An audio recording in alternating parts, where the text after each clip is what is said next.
नमस्कार, मैं अशोक विश्वकर्मा हिंदी परख में आपका स्वागत है। आज के विषय है जेएसएससी हिंदी पेपर 2 के निर्धारित उपन्यास गोदान, मैलांचल और राग दरबार से संबंधित महत्वपूर्ण प्रैक्टिस सेट। इस प्रैक्टिस सेट के अंतर्गत आप 112 महत्वपूर्ण प्रश्नों को हल करेंगे। जेएसएससी हिंदी पेपर 2 से संबंधित अन्य वीडियो का लिंक डिस्क्रिप्शन में दिया हुआ है, वहाँ से आप देख सकते हैं। पहला प्रश्न है, प्रेमचंद के किस उपन्यास को भारतीय किसान जीवन का महाकाव्य कहा जाता है? तो सही उत्तर है गोदान। गोदान को भारतीय किसान जीवन का महाकाव्य कहा जाता है। दूसरा प्रश्न है, गोदान उपन्यास का मुख्य पात्र होरी किस गांव का निवासी था? गोदान उपन्यास का मुख्य पात्र होरी है और वह बेलारी गांव का निवासी था। प्रेमचंद के किस कहानी को रामविलास शर्मा ने गोदान का लघु संस्करण कहा है? गोदान का लघु संस्करण है पूस की रात, जिसे रामविलास शर्मा ने कहा है। हम लोग तो बैल हैं और जुतने के लिए पैदा हुए हैं, यह किसका कथन है? यह कथन है भोला का। पांचवा प्रश्न है, जब दूसरों के पांव तले अपनी गर्दन दबी हो तो उन पांवों को सहलाने में ही कुशल है, यह किसका कथन है? यह कथन है गोदान उपन्यास का मुख्य पात्र होरी का। संसार में गौ बनने से काम नहीं चलता, जितना दबो उतना ही लोग दबाते हैं, यह किसका कथन है? यह कथन है राम सेवक का। सातवां प्रश्न है, होरी के कुल कितनी जमीन थी? होरी के पास कुल जमीन 5 बीघा थी। प्रश्न है, प्रेमचंद के उपन्यासों के संदर्भ में कौन सा कथन असत्य है? असत्य कथन बताना है। विकल्प है किसान, मजदूर तथा शोषित वर्ग के चित्रण की प्रधानता, सभी उपन्यासों में यथार्थवादी दृष्टिकोण, राष्ट्रीय तथा जनवादी चेतना की अभिव्यक्ति, घटनाओं की अपेक्षा चरित्रों की प्रधानता। तो सही उत्तर है सभी उपन्यासों में यथार्थवादी दृष्टिकोण। हर हिंदुस्तानी की यही हालत है, 2 पैसे की जहाँ किफ़ायत हो वह उधर ही मुँह मारता है, यह किसका कथन है? यह कथन है मोतीराम का। 10वां प्रश्न है, वैद्य जी शिवपालगंज का प्रधान छल पूर्वक किसे बनाते हैं? तो सही उत्तर है शनिचर को। शनिचर का वास्तविक नाम क्या है? शनिचर का वास्तविक नाम मंगलदास है। अगला प्रश्न है, कहा तो घास खोद रहा हूँ, इसी को रिसर्च कहते हैं, यह किसका कथन है? यह कथन है रंगनाथ का, जो राग दरबारी का पात्र है। अगला प्रश्न है जो राग दरबारी से है, ऐसी कौन सरकारी यूनियन है जिसमें भ्रष्टाचार नहीं है, यह किसका कथन है? यह कथन है वैद्य जी का। है मैलांचल कब प्रकाशित हुआ? मैलांचल फणीश्वर नाथ रेणु का उपन्यास है, इसका प्रकाशन काल है 1954 ईस्वी। अगला प्रश्न है, बालदेव लक्ष्मी कोठारिन के चरण पकड़कर किसकी जयकारी लगाते थे? यह प्रश्न है आपका मैलांचल से, जिसका सही उत्तर है भारत माता की जय। मैरीगंज गांव का नाम किसने रखा? मैरीगंज गांव का नाम रखा W.G. मार्टिन। मेरी की मृत्यु किस वजह से हुई थी? मेरी की मृत्यु जड़ैया बुखार यानी मलेरिया से हुई थी। अगला प्रश्न है, गोदान उपन्यास में होरी की उम्र कितनी बताई गई है? तो सही उत्तर है 40 वर्ष। होरी की पत्नी धनिया की उम्र 36 वर्ष है, 36 वर्ष। और होरी धनिया का पुत्र है गोबर, जिसका उम्र है 16 वर्ष। और गोबर की 2 बहनें हैं सोना और रूपा। सोना का उम्र है 12 वर्ष और रूपा का उम्र है 6 वर्ष। अगला प्रश्न है, गोदान उपन्यास में धनुष यज्ञ नाटक में जनक के माली का अभिनय किसने किया था? तो जनक के माली का अभिनय होरी ने किया था। 20वां प्रश्न है, धनुष यज्ञ नाटक में पठान का अभिनय किसने किया था? पठान का रोल किया था मिस्टर मेहता ने। गोदान में बाहर से तितली पर अंदर से मधुमक्खी स्वभाव वाली कौन पात्र है? तो सही उत्तर है मालती। प्रेमचंद के अधूरे उपन्यास मंगलसूत्र को किसने पूरा किया? प्रेमचंद का अधूरा उपन्यास है मंगलसूत्र, जिसे पूरा किया प्रेमचंद के पुत्र अमृत राय ने। अगला प्रश्न है प्रेमचंद का प्रथम उपन्यासनीय कहानी होगा संसार का सबसे अनमोल रत्न किस पत्रिका में छपी थी? तो सही उत्तर है जमाना, जो उर्दू पत्रिका है। अगला प्रश्न है राग दरबारी उत्तर प्रदेश के पूर्वांचल के कस्बा नुमा गाँव शिवपालगंज की कहानी है। उस गांव के जिंदगी का दस्तावेज जो स्वतंत्रता प्राप्ति के बाद ग्राम विकास और गरीबी हटाओ की आकर्षक नारों के बावजूद घिसट रही है, यह किसका कथन है? यह कथन है गोपाल राय का। 25वां प्रश्न है हृदय परिवर्तन के लिए रौब की जरूरत होती है और रौब के लिए अंग्रेजी की यह पंक्ति किस उपन्यास से संकलित है? सही उत्तर है राग दरबारी। राग दरबारी के प्रिंसिपल के गुस्सा आने पर किस भाषा का प्रयोग करते थे? तो सही उत्तर है अवधी। रुपन बाबू किस कॉलेज में पढ़ते थे? रुपन बाबू छंगामल इंटरमीडिएट कॉलेज में पढ़ते थे। रंगनाथ किस विषय में शोध कार्य कर रहा था, रिसर्च कर रहा था? तो सही उत्तर है इतिहास। मालती कहाँ से डॉक्टरी की पढ़ाई की थी? मालती इंग्लैंड से डॉक्टरी की पढ़ाई पूरी की थी। 30वां प्रश्न है गोदान में रंगा सियार किसे कहा जाता है? गोदान में रंगा सियार राय साहब को कहा जाता है। अगला प्रश्न है राय साहब का पुत्र रुद्रपाल किससे शादी कर लंदन चला गया? तो सही उत्तर है सरोज, जो मालती की बहन है, और मालती की बहन वरदा है। गोबर भागकर किस शहर में कमाने जाता है? गोबर भागकर लखनऊ जाता है कमाने। माता दीन की प्रेमिका का क्या नाम है? माता दीन की प्रेमिका का नाम है सिलिया। माता दीन जो दाता दीन का पुत्र है। अगला प्रश्न है रुपया को बजा कर देखा जाता है और आदमी को एक ही बोली से पहचाना जाता है, यह किसका कथन है? यह कथन है महंत सेवा दास का, जो मैला अंचल उपन्यास का पात्र है। अंचल में बिलेक्पी किसका नाम है? तो सही उत्तर है कुत्ता का नाम है बिलेक्पी। प्रश्न है जोतखी ने नक्षत्र बलि किसे कहा है? तो सही उत्तर है बावन दास को कहा है जोतखी ने नक्षत्र बलि। अगला प्रश्न है रामकृष्ण बाबू का जमाना रामकृष्ण बाबू के साथ चला गया, यह किसका कथन है? यह कथन है छोटन बाबू का। प्रश्न है रेणु के किस उपन्यास पर तीसरी कसम फिल्म बन चुकी है? तो सही उत्तर है मारे गए गुलफाम। कर्ज वह मेहमान है जो एक बार आकर जाने का नाम नहीं लेता, यह किसका कथन है? यह संवाद, यह कथन गोदान उपन्यास से संकलित है, जिसे कहा है होरी ने। है भाई आदमी को एक ही रंग में रहना चाहिए, यह 3 रंग का झंडा, थोड़ा सादा, थोड़ा लाल और पीला, यह तो खिचड़ी पार्टी का झंडा है। कांग्रेस तो खिचड़ी पार्टी है, यह किसका कथन है? यह कथन है वासुदेव का, जो मैला अंचल उपन्यास का पात्र है। अगला प्रश्न है चौगाने हस्ती नामक उर्दू उपन्यास को प्रेमचंद ने हिंदी में किस नाम से लिखा?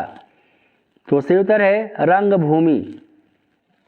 हिंदी के किस उपन्यासकार को आदर्श उन्मुखी यथार्थवाद का चित्रण करने का श्रेय दिया जाता है? तो सही उत्तर है प्रेमचंद। प्रोफेसर मेहता किस विषय के अध्यापक थे? तो सही उत्तर है दर्शन शास्त्र के। अपने मृत गाय के कितने रुपए होरी से मांगता है? तो सही उत्तर है 80 रुपये। होरी की गाय को विष देकर कौन मारता है? तो सही उत्तर है हीरा। हीरा होरी का भाई है और शोभा भी भाई है, और हीरा की पत्नी है पूनिया। गोदान उपन्यास के किस पात्र का लखनऊ में जूते की दुकान है? तो सही उत्तर है मिर्जा खुर्शीद का लखनऊ में जूते की दुकान है। राग दरबारी उपन्यास में किसके बीच खींचतान को दर्शाया गया है? आदर्शवाद और यथार्थवाद, भौतिकतावाद और अध्यात्मवाद, नैतिकता और व्यवहारिकता, इनमें से कोई नहीं। तो सही उत्तर है आदर्शवाद और यथार्थवाद। राग दरबारी उपन्यास में लंगड़ किसका प्रतिनिधित्व करता है? तो लंगड़ जो है आम आदमी का प्रतिनिधित्व करता है। लंगड़ से नकल नवीस ने मुकदमे की नकल निकालने के लिए कितने रुपए मांगे? सही उत्तर है 5 रुपये। अगला प्रश्न है सरकारी पैसे के द्वारा सरकारी पैसे के लिए जीने वाले व्यक्ति कौन थे? सही उत्तर है कालिका प्रसाद, जो राग दरबारी उपन्यास का पात्र है। अगला प्रश्न है, राग दरबारी उपन्यास में किस पात्र को स्थानीय गुंडे के रूप में उल्लेखित किया गया है? सही उत्तर है जोगनाथ। राग दरबारी के यथार्थ चित्रण की कथन भंगिता को व्यंग्य लीला किसने कहा है? सही उत्तर है नित्यानंद तिवारी ने कहा है। राग दरबारी उपन्यास में ऐसे कौन से दो पात्र हैं जो एक दूसरे के प्रतिद्वंदी हैं? तो सही उत्तर है वैद्य जी और रामधीन भिखम खेड़ीवी। प्रश्न है, वैद्य जी के कोऑपरेटिव सोसाइटी से मैनेजिंग डायरेक्टर के पद से त्यागपत्र के बाद मैनेजिंग डायरेक्टर कौन बनता है? सही उत्तर है बद्री पहलवान। प्रश्न है, कलकत्ता में अफीम का किसका कारोबार था? सही उत्तर है रामधीन भिखम खेड़ीवी का, जो वैद्य जी का प्रतिद्वंदी था। वैद्य जी अपने नौकर शनिचर को चुनाव जीतने के लिए चुनाव अधिकारी को क्या देते हैं? सही उत्तर है घड़ी। राग दरबारी में माफिया ताकत का प्रतीक कौन है? तो राग दरबारी में माफिया ताकत का प्रतीक है बद्री पहलवान, जो वैद्य जी का पुत्र है, और रूपन भी पुत्र है वैद्य जी का। कौन सा कथन प्रेमचंद की उपन्यासों के संदर्भ में उचित है? सही उत्तर है उपयुक्त सभी। सुरुचिपूर्ण प्रसंग की उद्भावना पर बल दिया जाता है। प्रेमचंद के उपन्यासों में जीवन की वास्तविक समस्याओं को केंद्र में रखा जाता है। कथा प्रसंग को मध्य वर्ग की तत्कालीन जीवन के साथ जोड़ा जाता है। अगला प्रश्न है, वैद्य जी के बैठक में नित्य उपस्थित होकर कौन चापलूसी करता है? तो छंगामल इंटरमीडिएट कॉलेज के प्रिंसिपल। गोदान उपन्यास में किस पात्र के चीनी की फैक्ट्री में आग लग जाती है? सही उत्तर है मिस्टर खन्ना। श्याम बिहारी तंखा पेशे से क्या था? सही उत्तर है वकील, जो बाद में वह बीमा का एजेंट बन जाता है। पंडित ओंकारनाथ किस अखबार के संपादक थे? सही उत्तर है बिजली। अगला प्रश्न है, राग दरबारी में किस गांव का वर्णन है? सही उत्तर है शिवपालगंज का। गोदान में बेलारी का वर्णन है और मैलांचल में मेरीगंज का वर्णन है। गोदान में एक और गांव का वर्णन है, वह है सेमरी। अगला प्रश्न है, राग दरबारी उपन्यास के लिए श्रीलाल शुक्ल को कौन सा पुरस्कार मिला? सही उत्तर है साहित्य अकादमी पुरस्कार। गोदान के ग्रामीण पात्र स्थान की दृष्टि से किस भाषा क्षेत्र के हैं? सही उत्तर है अवधी। प्रोफेसर मेहता आदर्श नारी किसे मानते हैं? प्रोफेसर मेहता आदर्श नारी मानते हैं गोविंदी को। राग दरबारी उपन्यास का मुख्य पात्र कौन है? सही उत्तर है वैद्य जी। यूनिवर्सिटी की हालत अस्तबल जैसी है, बड़े बड़े प्रोफेसर महज भाड़े के टट्टू हैं, यह किसने कहा? यह संवाद राग दरबारी उपन्यास से है, जिसे कहा है श्रीलाल शुक्ल ने। रंगनाथ के मामा का क्या नाम है? रंगनाथ के मामा का नाम है वैद्य जी, जो राग दरबारी उपन्यास का मुख्य पात्र है। मैलांचल उपन्यास में कहाँ का चित्रण है? मैलांचल उपन्यास में मेरीगंज का चित्रण है। मैलांचल उपन्यास पर रेणु जी को कौन सा सम्मान मिला?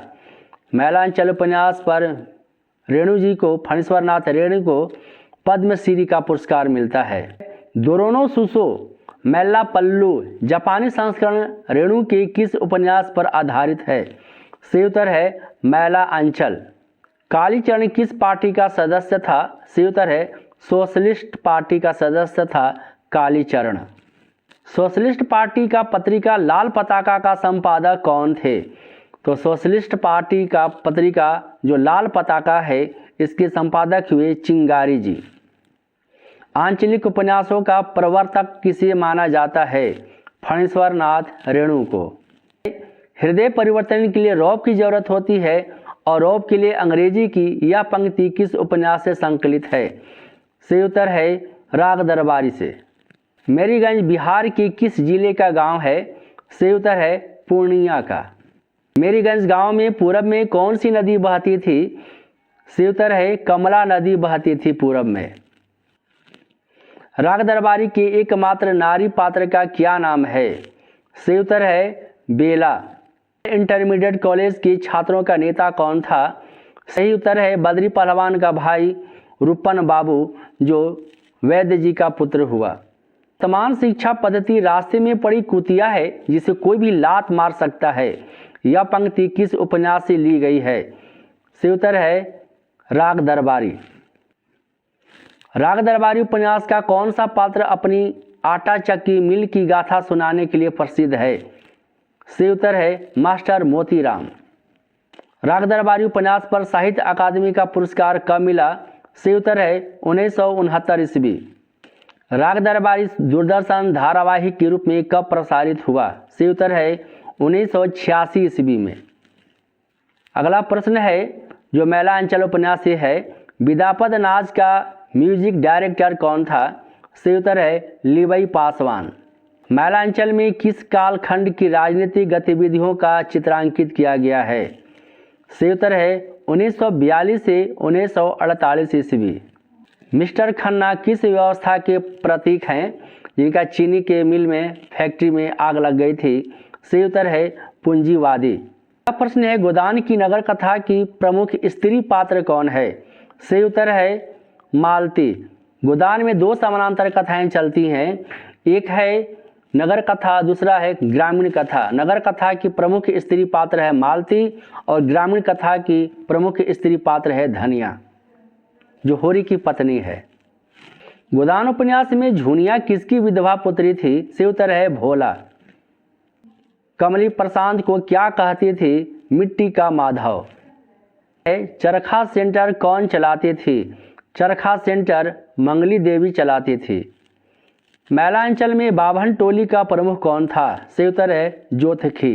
प्रशांत कहाँ से डॉक्टरी की पढ़ाई पूरी की थी? सही उत्तर है पटना मेडिकल कॉलेज। अगला प्रश्न है भोज प्रारंभ होने से दो पूरियां जंगल की ओर क्यों फेंकी जाती थी? सही उत्तर है भूत प्रेत के लिए। यह मैला अंचल उपन्यास से संकलित है। अगला प्रश्न भी मैला अंचल उपन्यास से है, किस भगवान को खुश करने के लिए महिलाएं जाट जाटिन का स्वांग रचती हैं? सही उत्तर है इंद्र भगवान। यह है प्रेम सीधी सादी गाय नहीं खूंखार शेर है जो अपने शिकार पर किसी की आंख भी नहीं पड़ने देता। यह संवाद किसका है? यह संवाद है प्रोफेसर मेहता का। गोबर शहर से कितना रुपया कमा कर लाता है? सही उत्तर है 200 रुपये। अगला प्रश्न है प्रेमचंद शताब्दियों से पददलित, अपमानित और उपेक्षित कृषकों की आवाज़ थे। यह किसका कथन है? यह कथन है हजारी प्रसाद द्विवेदी का। मार्टिन की नियुक्ति मेरीगंज में क्यों हुई थी? सही उत्तर है नील के व्यवसाय के लिए। अपनी झोली में सदैव गीता और रामकृष्ण कथा अमृत कौन रखती थी? सही उत्तर है ममता। बावनदास बालदेव को गांधी जी की लिखित चिट्ठियां किसे देने को कहता है? सही उत्तर है गांगुली को। ममता ने डॉक्टर प्रशांत और कमली के पुत्र को क्या नाम रखा? सही उत्तर है नीलोत्पल। मेरीगंज में कपड़ा, तेल और चीनी की पूर्जी बांटने का काम किसे मिला था? सही उत्तर है बालदेव को। मैला अंचल उपन्यास में कौन सा पात्र सुपारी चबाता रहता था? सही उत्तर है भगवान भगत।